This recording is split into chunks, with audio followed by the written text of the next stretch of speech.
Dr. Vivian Prescott was already exhausted when the trauma pager rang again. The sharp sound echoed down the quiet hospital hallway and sent a wave of urgency through her body. She looked at the clock on the wall and felt a small, tight knot in her chest.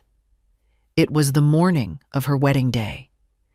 In just a few hours, she was supposed to be standing in a hotel ballroom in a white dress waiting to walk down the aisle to Henry Prescott. But the emergency department doors burst open and a stretcher rushed in. A young boy lay on it, barely breathing, his skin pale and clammy. His parents followed close behind their faces, full of fear and desperation. A nurse called out that the child was in septic shock and his organs were failing. Vivian did not need to be told twice. She stepped forward immediately, already preparing herself for surgery. Dr. Collins, the head surgeon, met her eyes and asked a question that felt heavier than it should have. "Vivian, can you take this case right now?" For a moment, everything around her went quiet. She thought of her mother, Ruth, sitting at home, waiting to help her get dressed. She thought of Henry, probably already getting ready at the hotel. She had promised them she would be there on time. But then she looked at the child. He was slipping away. "Yes," she said, without hesitation. Inside the operating room, time seemed to disappear. Every second was filled with intense focus. Vivian guided her team through one critical step after another. The child's heart rate dropped and alarms rang, but she refused to let him go. Sweat soaked through her scrubs and her hands began to ache, but she did not slow down. 4 long hours passed before the situation finally stabilized. The monitor settled into a steady rhythm. The child was still alive. Not safe yet, but alive. Vivian leaned back for a moment, feeling the weight of what she had just done. She had saved a life. But the relief was short-lived. Her phone was vibrating in her locker. Dozens of missed calls, all from Henry. Her wedding had started without her. Vivian pulled off her gloves and hurried to change into the simple dress she had left at the hospital. She did not have time for makeup or flowers. She tied her hair back and ran to the parking garage. As she drove toward the hotel, her heart was racing. She kept telling herself that Henry loved her. He would understand. He had to.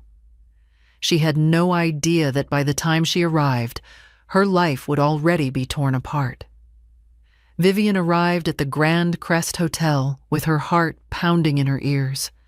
The building was glowing with soft golden lights, and guests were gathered outside, smiling and laughing as if nothing in the world was wrong.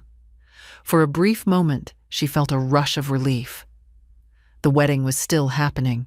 She had not missed everything. She stepped out of her car, holding the edges of her simple white dress. Before she could take more than 2 steps forward, a group of people moved in front of her. They were standing shoulder to shoulder, blocking the entrance. It was the Prescott family.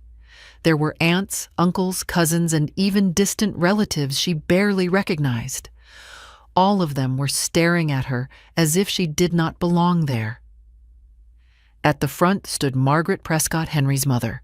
Her arms were crossed tightly, and her lips were pressed into a thin, cold line.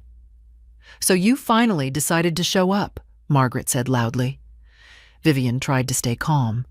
"I am sorry. I had an emergency surgery. A child was dying. I could not leave." Margaret let out a sharp laugh. "You always have some excuse. Today of all days, you should have known where you belonged." "I belonged in the operating room," Vivian said quietly. Someone's life was on the line. Henry's older sister stepped forward. "You could have let another doctor handle it. You chose work over family." Vivian felt a wave of anger, but she kept her voice steady. "That child would be dead if I had walked away." Margaret shook her head as if she was tired of hearing her. "You always act like you are better than us because you wear a white coat. But today, You humiliated my son in front of everyone." "I did not humiliate anyone," Vivian said. "I was saving a life." Margaret moved closer, her eyes burning. "You left Henry standing alone at the altar. Do you know how that made us look?" Vivian looked past them toward the hotel doors. "I need to see Henry. Let me explain to him." Margaret blocked her path. "There is nothing to explain." "You do not get to decide that," Vivian replied. For years, Vivian had tried to earn Margaret's approval. She had cooked meals for family gatherings. She had smiled through rude comments about her long hours and her lack of time for housework. She had listened while Margaret praised Henry's childhood friend Laura for being gentle and proper. She had ignored the small warning signs because she loved Henry. Now, all of it came crashing down. Henry's cousin leaned toward her and whispered loudly, "You think you are too important for this family." Vivian felt her chest tighten. "I gave everything to this family," she said. "My time, my patience, my respect." Margaret scoffed. "Respect is shown by putting family first, not by choosing strangers over your husband." Vivian took a deep breath. "Where is Henry?" Margaret smiled in a way that made Vivian's stomach drop. "He is inside, with his wife." Vivian froze. "What?" The words felt unreal. "Henry is married," Margaret repeated slowly as if speaking to a child. "He chose someone who knows how to be a proper wife." Vivian felt like the ground had disappeared beneath her feet. She had given up so much for Henry. Late nights, missed dinners, holidays on call. And this was what it meant to him. "I need to hear it from him," Vivian said, her voice shaking. Margaret shook her head. "He does not want to see you." Behind her, the hotel doors opened and music drifted out. Laughter, applause, a microphone tapping. Her wedding was happening without her. And then a low, powerful engine sound cut through the air behind them. The sound of the engine grew louder and deeper as a long black Rolls-Royce pulled up behind the crowd. Its polished surface reflected the hotel lights and the stunned faces of everyone standing there. The car door opened slowly. A tall man stepped out, wearing a dark tailored suit. His face showed exhaustion, but also a quiet authority that made people instinctively straighten. Two men followed behind him, along with a young assistant. Everyone in the city knew him. Charles Whitman. Before anyone could speak, he walked directly toward Vivian. His eyes locked onto hers as if nothing else existed around them. "Dr. Prescott," he said, "I have been looking for you." Vivian recognized him as the man she had seen pacing the hospital hallway earlier that morning while she was in surgery. "Thank you," he continued, his voice thick with emotion. "Thank you for saving my son. If you had not been there today, he would not be alive." He bowed his head to her. A wave of shock rippled through the Prescott family. Margaret's face turned pale. Henry's relatives stared at Vivian with wide eyes. Charles turned toward the crowd, blocking her way. "A moment ago," he said calmly, "who was telling this woman to leave?" No one answered. Margaret forced a smile that did not reach her eyes. "This is a misunderstanding. Vivian is family." Charles looked at her coldly. "Family does not humiliate someone who just saved a child's life." Vivian felt her heart pounding. Everything that had happened moments before felt suddenly exposed. Charles turned back to her. "Dr. Prescott, would you please come with me for a moment? You look like you need space." Before Vivian could reply, Margaret stepped forward. "Vivian, my dear, we should talk." Vivian did not even look at her. She walked toward the Rolls-Royce. As she passed by the Prescott family, she could feel their eyes on her. Just minutes ago, they had treated her like she was worthless. Now they were afraid. Inside the car, Vivian let out a shaky breath. Her phone buzzed. Henry. She stared at the screen for a moment before answering. Vivian. Where are you? Henry asked. My mother says you made a scene. A scene, she repeated. I arrived from surgery and your family blocked me from entering my own wedding. Henry sighed. You know how my mother is. She panicked. This thing with Laura, it was just to calm her down. Did you say the vows? Vivian asked quietly. There was a pause. Yes. Then you replaced me, Vivian said. Henry's voice dropped. I did not mean it like that. Vivian closed her eyes. You stood at an altar with another woman while I was saving a child's life. Silence. That told her everything. Charles watched her with concern. Vivian ended the call. She was no longer confused. She was done. The car moved away from the hotel slowly. Through the tinted glass, Vivian could still see the Prescott family standing in a tight group on the sidewalk. Margaret was speaking rapidly to someone, but no one looked confident anymore. Charles Whitman sat across from her in the quiet luxury of the back seat. Dr. Prescott, he said gently.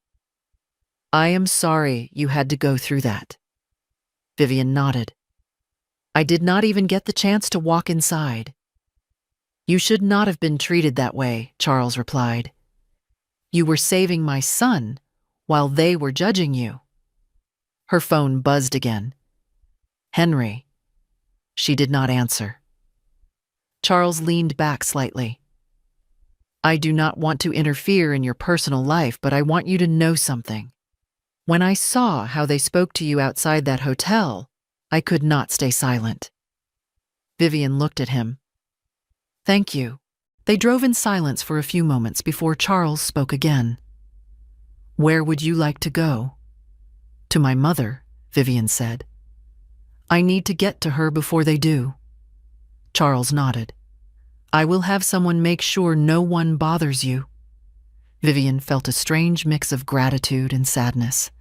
A stranger had just done what her own fiancé had not. Her phone rang again. Henry, she answered. Vivian, please come back, Henry said. My mother is out of control. This whole thing went too far. Did you try to stop her? Vivian asked. I was trying to keep things calm. No, you were hiding, she said. Henry's voice cracked. I love you. Then you should have been waiting for me at the hospital, Vivian replied. She hung up. Charles watched her with quiet respect. You chose yourself, he said. Vivian nodded. I have to. The Rolls-Royce turned toward her mother's neighborhood. For the first time that day, Vivian was no longer running toward a man who would not stand for her. She was going home. When Vivian arrived at her mother Ruth's small house, she felt like she had crossed into a different world. The street was quiet. The air smelled like fresh grass instead of perfume and hotel carpets. Ruth opened the door the moment Vivian stepped out of the car. My girl, Ruth said, pulling her into a tight hug. You look exhausted. Vivian finally let herself breathe. Later that evening, Henry called again. This time she answered on speaker so Ruth could hear. Vivian, please? Henry said, his voice desperate. I never wanted things to turn out this way. My mother lost control. Ruth looked at the phone calmly. Did you stand at the altar with another woman? There was a pause. Yes. Then you have already answered every question, Ruth said. Henry turned back to Vivian. We can still fix this. Laura is gone. The ceremony was not even legal. Vivian shook her head. That does not matter. You failed the only test that mattered. What test? Henry asked. The test of whether you would stand beside me when things got hard, Vivian replied. You chose to stand with your mother instead. Henry was silent. I was saving a child's life, Vivian continued, and you were saving your comfort. She ended the call. Ruth took her hand. You did the right thing. Vivian nodded. I know. For the first time since the nightmare began, she felt something settle inside her. Peace. The Prescott family did not forgive or forget. A week after the failed wedding, Vivian was called into a formal review at the hospital. The tone of the email alone made her heart sink. A complaint had been filed against her. She sat across from a panel of administrators and doctors, including Dr. Collins. Her file was open on the table. Dr. Prescott, one of the administrators, began. The Prescott family has accused you of abandoning your professional duties for personal gain and using a patient case to gain favor with a wealthy donor. Vivian felt anger, but also fear. Her career was everything she had built. "That is not true," she said calmly. "Every minute of the surgery was recorded. My entire team was present." Dr. Collins nodded. "We are reviewing the documentation." Later that day, Charles Whitman arrived at the hospital.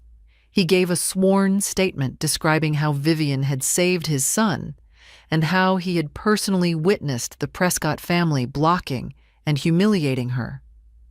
The truth was undeniable. The hospital dismissed the complaint. But Margaret Prescott was not finished.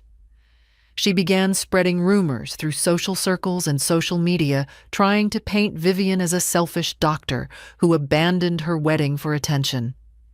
Vivian saw her name dragged through lies and half-truths. Charles called her. "I will handle this. You should not have to fight this alone." "I do not want you getting dragged into this," Vivian said. "I am already in it," he replied. "You saved my son. I will stand with you." Within days, legal notices were sent. The lies stopped. Vivian's name was cleared. At work, her colleagues rallied around her. Patients thanked her. The board offered her a leadership role on a trauma research team. The Prescott family lost more than a wedding. They lost their reputation. With the storm finally fading, Vivian allowed herself to slow down. She stayed with her mother, Ruth, and began to feel what it was like to live without constant fear or pressure. They cooked simple meals together. They watched old movies. Sometimes they said nothing at all, and that was enough. Ruth noticed the change in her daughter. "You look lighter," she said one evening. "I feel lighter," Vivian replied. "I am not carrying other people's expectations anymore." Charles Whitman kept his distance, but he did not disappear. He sent short messages asking how Ruth was doing or reminding Vivian to eat when she worked too long. One afternoon, he brought groceries to the house. Ruth thanked him politely, but watched him closely. "You do not push," Ruth said. "I respect her life," Charles replied. That answer meant more to Ruth than anything else. Vivian realized she was starting to trust him not because of what he gave, but because of how he behaved. No pressure, no demands, just presence. For the first time since her engagement ended, Vivian felt safe in her own space. And that was something she had never known before. Charles and Vivian did not rush into anything. They spoke honestly about their past and the fears they carried. He told her about losing his wife years ago and how it had taught him patience. She told him about years of walking on eggshells with the Prescott family. One evening, Ruth watched them talk quietly at the dinner table and smiled. "This man listens," she said. Charles did not interrupt. He did not try to fix everything. He simply stayed. Vivian noticed how different that felt. One afternoon, Charles said something simple but powerful. "I do not want to change who you are. I only want to be someone you do not have to be afraid around." Vivian felt something shift inside her. For the first time, love did not feel like a test. It felt like rest. Henry Prescott did not recover from what happened. The wedding scandal followed him everywhere. People whispered when he walked into a room. The family name that once carried pride now carried shame. Margaret tried to explain it away, but no one believed her anymore. Henry stopped showing up to social events. The woman his mother had pushed him to marry left within weeks. Without Vivian in his life, everything began to fall apart. Vivian, on the other hand, kept moving forward. Her work on the trauma research team gained attention. She was invited to speak at medical conferences. Patients requested her by name. The same city that once watched her get humiliated now respected her. One evening, she stood with Ruth on the porch, watching the sunset. "You lost a wedding," Ruth said softly, "but you gained a life." Vivian smiled. "I finally feel like I am living my own." Charles joined them quietly. He did not speak for a moment. "I never thought gratitude would bring me into someone's life this way," he said.